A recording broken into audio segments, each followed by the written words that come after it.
Bonjour tout le monde et bienvenue sur cette nouvelle vidéo. Je vous retrouve aujourd'hui puisqu'il faut faire le bilan de mon mois de mai. Et figurez-vous que je dois vous parler de 9 titres différents. Il y a entre autres une suite et fin de saga, 2 titres en version audio. J'ai aussi quelques lectures pour préparer mon challenge Babelio et enfin les lectures que vous m'avez choisies. Bref, on commence tout de suite avec le tome 2 de Fleur de Caux écrit par Laetitia Danaé.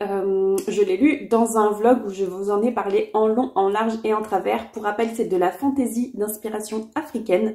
Et ici c'est le tome 2 qui est un gros pavé, mais c'est aussi la fin de cette duologie et c'était plutôt chouette, peut-être un petit peu long, mais en même temps je vois pas vraiment ce qu'on aurait pu retirer, c'est juste hyper intéressant, très féministe et j'ai beaucoup aimé les personnages et surtout l'univers que Laetitia Danaé a construit ici. Comme je vous le disais, je vous en parle en long, en large et en travers dans un vlog, je vais vous mettre le lien juste ici et vous le retrouverez aussi dans la barre d'infos sous la vidéo. Dans le même vlog, je vous parle aussi d'une lecture audio que j'ai démarrée et que j'ai abandonnée. Dans le vlog, je vous précise que je l'abandonne pour le moment et que peut-être plus tard je le reprendrai. Quelques temps a passé depuis le tournage de ce vlog et je peux vous confirmer que je ne reprendrai pas cette lecture. C'est Fourth Wing de Rebecca Yarros. Je pense que c'est une romantaisie qu'on ne présente plus tellement, elle est passée partout sur Booktube, sur Instagram, que ce soit en français, en anglais, tout le monde en a entendu parler au moins une fois. Et je l'avais glissé dans ma pile à lire parce que figurez-vous que j'étais persuadée que ça allait sortir dans la sélection du prix Babelio. Eh bien je ne me suis pas trompée, j'avais donc commencé cette lecture avant même que la sélection ne paraisse parce que j'étais vraiment persuadée que ça allait sortir.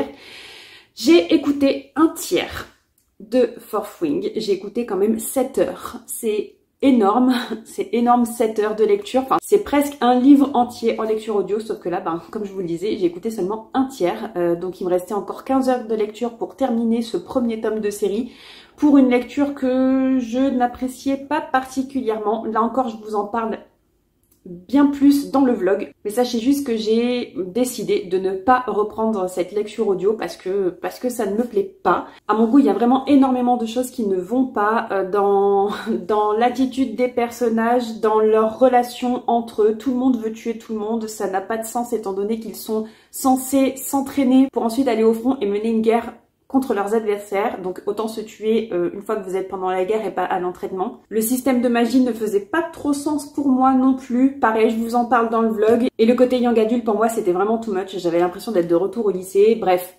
Il n'y a rien qui me convient, donc j'avais pas envie de me forcer à écouter, à passer du temps sur une lecture, sur une histoire qui ne me plaît pas, j'ai préféré l'abandonner. Et enfin dans ce vlog, je démarrais aussi ma dernière lecture que j'ai terminée après le tournage de ce vlog. Je vais vous le présenter en image parce que je l'ai déjà prêté à ma maman, c'est Yellowface de R.F. Kuang. Ce titre-là, c'est une fiction contemporaine dans laquelle on suit June Hayward, qui est une écrivaine qui ne rencontre pas le succès, contrairement à l'une de ses amies et rivales, qui se trouve être Athena Liu, qui est en gros le plus gros carton de ces dernières années. Athena, c'est une autrice ultra plébiscitée, très populaire, que ce soit dans son genre, dans son milieu, dans le milieu de l'édition, auprès des lecteurs, bref, elle fait carton plein. Sauf qu'Athena va mourir dans un accident assez rocambolesque et June va lui voler son manuscrit et le faire publier à son propre nom. Et toute l'histoire de Yellowface, c'est justement ce sujet de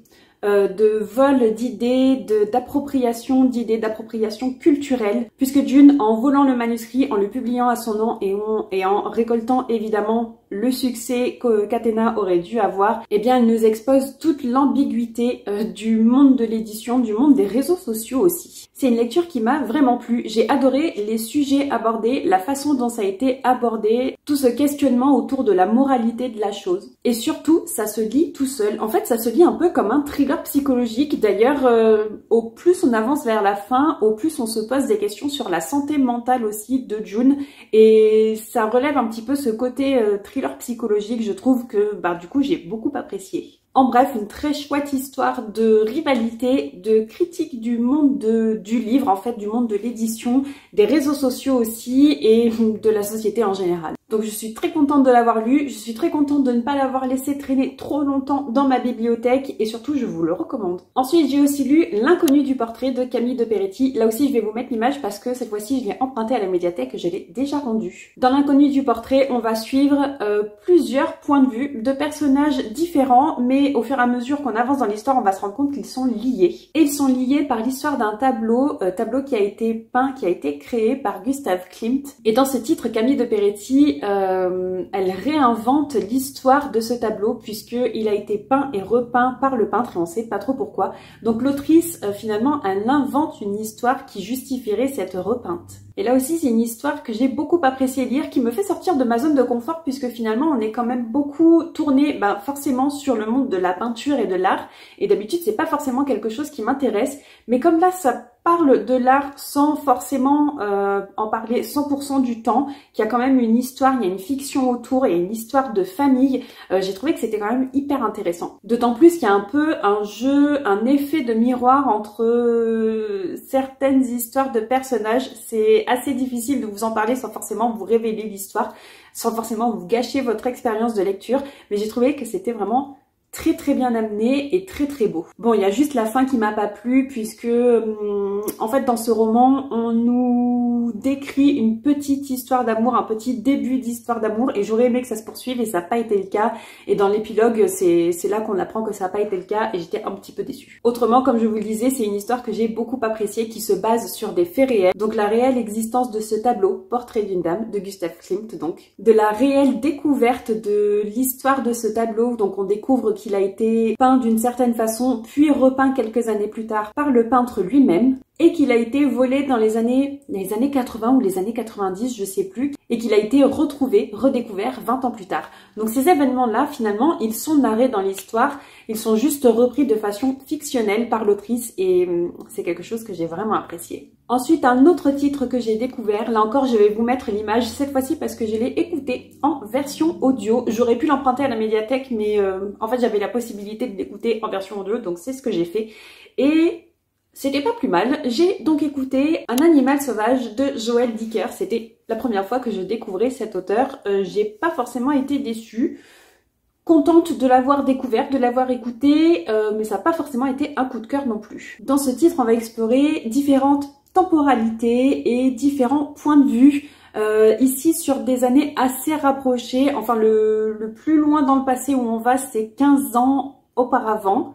Et ensuite c'est le présent, c'est en 2022. Bref, dans le présent en 2022, donc en juillet 2022 d'ailleurs, on suit un braquage qui se passe dans une bijouterie à Genève en Suisse et on suit le point de vue des braqueurs, enfin de ce qui se passe au niveau des braqueurs et pas forcément au niveau des otages. Et les autres temporalités, c'est quelques jours, quelques semaines, quelques mois ou quelques années avant le braquage et qui explique, qui met en place et bien justement ce suspense autour du braquage. On va aussi entre autres suivre une famille parfaite à qui tout sourit. Ils sont beaux, ils sont riches, la vie leur sourit, tout leur réussit. Mais très rapidement on va découvrir que quelqu'un les surveille, les espionne depuis l'extérieur de leur maison. Et forcément c'est pas quelque chose de si anodin dans cette histoire. Ce roman, c'est évidemment une histoire de suspense, une histoire de mystère, une intrigue policière à cause de ce braquage, mais c'est aussi beaucoup tourné sur le sujet de l'obsession, de l'ambition, du rapport à l'argent, à la réussite. On aborde aussi beaucoup le sujet de la jalousie, que ce soit au niveau de l'aspect financier, mais aussi social, puisque certaines personnes jalousent ce fameux couple tout beau, tout riche, à qui tout sourit, mais finalement les apparences sont souvent trompeuses. Bref, j'ai beaucoup aimé le format de cette lecture puisque comme je vous le disais, on a différentes temporalités et différents points de vue. Donc finalement, au fur et à mesure, on récupère des petites pièces de puzzle par-ci par-là. Et au plus on avance, au plus on a une vue d'ensemble au niveau de cette mosaïque justement de cette histoire. Et j'avoue qu'il y a différents plot twists que je n'ai pas vu venir. Donc forcément, j'ai été agréablement surprise. Mais finalement, si je regarde ce roman dans son ensemble et que j'y pense plusieurs jours, voire semaines après l'avoir terminé, je me dis que c'était sympa, mais c'était peut-être un peu trop banal pour moi. J'avoue aussi que l'épilogue ne m'a pas convaincue, j'aurais aimé plus de drame finalement, plus de profondeur, plus de crise par rapport à l'histoire qu'on nous a racontée tout au long du roman. Bref, j'ai quand même bien aimé, je pense que je découvrirai un autre titre de Joël Dicker dans les mois années à venir. En tout cas, j'aimerais bien. D'ailleurs, si vous avez un roman de cet auteur à me conseiller, n'hésitez pas à me le dire dans les commentaires. Ensuite, pour celles et ceux qui me suivent sur Instagram, vous le savez, je vous ai fait voter dans différentes stories sur plusieurs semaines pour que vous me choisissiez mes prochaines lectures. C'était un sondage à l'aveugle puisque je vous donnais juste la possibilité de voter entre 2 titres et je vous les décrivais par des emojis. Donc vous n'aviez pas le titre, vous n'aviez pas l'auteur, juste des emojis qui résumaient finalement l'histoire. Je vais vous en parler rapidement puisque j'ai tourné tout un vlog autour de ce concept qui va sortir le 22 juin. Je viens d'ailleurs de finir justement le tournage, donc je vais vous en parler très rapidement. Pour le premier vote, vous aviez le choix entre Un printemps pour te succomber de Morgane Moncomble, une romance contemporaine donc, et La légende de Sleepy Hollow, un conte interdit écrit par Simon Rousseau. Donc un côté romance cute, voire avec des scènes spicy, ou un côté roman interdit, trash, gore, et vous m'aviez choisi la romance. Je l'ai donc lu et je vais pas forcément vous faire tout un descriptif puisque je vous en parle quand même pas mal dans le vlog à venir. Juste, j'ai apprécié cette lecture sans forcément que ce soit la romance de l'année pour ma part. Ensuite, dans le deuxième sondage, je vous avais de nouveau laissé le choix à l'aveugle. Le premier, c'était La promise au visage de fleurs de Roshani Chokshi, un conte gothique. Et en face, vous aviez Les Enfiévrés de Lingma, ici un roman post-apocalyptique et c'est Les Enfiévrés qui a été largement plébiscité. Je crois que vous étiez 80-90% à voter pour celui-ci. L'histoire était sympa mais sans plus, il faut pas s'attendre à de l'action, il faut pas s'attendre à une fin expliquée. Mais j'ai beaucoup aimé les thèmes et les sujets abordés ici, notamment l'immigration, la place de la famille, la place que Candace en tant qu'individu, elle essaie de trouver dans sa propre famille, dans sa société, la place évidemment du travail et de l'importance d'avoir une vie en dehors du travail. Et enfin, le dernier choix que je vous avais laissé, c'était entre Le portrait de Dorian Gray d'Oscar Wilde ou 10 petits nègres d'Agatha Christie. Vous avez voté pour Agatha Christie et c'était le premier roman de cette autrice que je lisais. Ici, la 4e de couverture nous dit seulement qu'on va suivre une dizaine de personnages qui ont été invités sur l'île du Nègre, qui ne savent pas vraiment ce qu'ils vont faire là. Et que cette île du Nègre, elle est mystérieuse, elle est assez inaccessible. Elle a été achetée par un milliardaire il y a quelques années qui l'a revendue à quelqu'un, mais on ne sait pas qui. Il y a certaines personnes qui pensent que c'est finalement le gouvernement qui fait des expériences secrètes. Bref, très mystérieux. On suit donc nos 10 personnages qui débarquent sur cette île du Nègre et on suit leurs péripéties. C'est un classique du genre polar, thriller, mystère. Et j'ai été ravie de le lire. Là encore, je vous en parle un peu plus en longueur dans le vlog qui va sortir fin juin. Sachez juste que je me suis régalée et que si vous êtes fan de mystère, il va vous plaire. D'autant plus qu'il se lit très vite, il est très court. Avec l'épilogue, il fait 210 pages. Et enfin, pour conclure cette vidéo, il faut que je vous parle de cette dernière lecture. Cette fois-ci, c'est vous, les abonnés de YouTube, qui me l'avez choisi dans ma vidéo Book Haul du mois de mars et avril, où je vous avais demandé de voter pour un titre que j'avais récemment acheté et je m'engageais à le lire avant fin juin. Et figurez-vous que finalement je l'ai lu avant fin mai puisque je l'ai déjà lu et je vous le présente maintenant. C'est Tous les membres de ma famille ont déjà tué quelqu'un de Benjamin Stevenson. Encore un titre de mystère dans lequel ici on va suivre Ernest Cunningham qui a été invité par sa famille pour un week-end à la montagne. Sauf qu'il y a une tempête de neige et ils se retrouvent plus ou moins obligés de rester dans l'hôtel qu'ils ont loué. Et comme le titre l'indique ici, chaque personne de cette famille a déjà tué quelqu'un, que ce soit de façon volontaire ou pas. Donc on a différentes parties avec différents titres. Par exemple, on suit bien Ernest nous raconte l'histoire de son frère qui a tué quelqu'un, de sa mère qui a tué quelqu'un, de sa femme qui a tué quelqu'un. À chaque fois, on nous raconte cette histoire dans l'histoire finalement, puisqu'on avance dans l'intrigue principale en découvrant les différents meurtres. L'intrigue principale justement, c'est que pendant ce fameux week-end à la montagne, il y a un corps qui est retrouvé et chacun se soupçonne, mais on n'a pas l'impression que c'est forcément la famille qui est à l'origine de ce crime. C'était une lecture assez atypique, déjà puisque c'est un concept assez spécial de savoir que chacun des membres de cette famille ont commis un crime, mais aussi parce que Ernest Cunningham, donc notre narrateur et personnage principal, eh bien il casse le 4e mur et il s'adresse directement à nous, lecteurs, d'une façon que je n'avais encore jamais rencontrée et qui était ultra sympa, je dois dire. Et en plus de l'histoire, c'est évidemment ce qui fait la force de ce roman. Ceci dit, petit bémol pour moi, il y a certains passages où c'était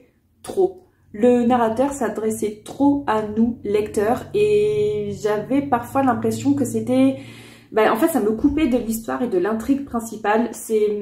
On s'éloignait du sujet principal et j'étais parfois, pas forcément perdue, mais du coup, j'avais du mal à rattraper le train en marche. Ceci dit, au plus on avance de la fin, au moins il y a de coupures de la part de notre narrateur. D'ailleurs, quelque chose de sympa, c'est que notre narrateur est lui-même écrivain autour de romans, de sujets du mystère, et il connaît par cœur les codes de ces écrivains de polar, de thriller, de mystère. Donc il nous dit, ok, je sais que moi si je vous dis ça, vous allez tout de suite penser à telle chose, mais croyez-moi, je suis le personnage qui a vécu cette histoire, je peux vous dire que c'est faux. Bref, ce n'est qu'un exemple parmi tant d'autres, mais j'ai trouvé que c'était quand même ultra rafraîchissant puisque le narrateur lui-même nous dit, je sais que tu penses telle chose, mais crois-moi, c'est pas ce que tu veux penser. Il se défend aussi d'être un narrateur non fiable et il le dit à plusieurs reprises.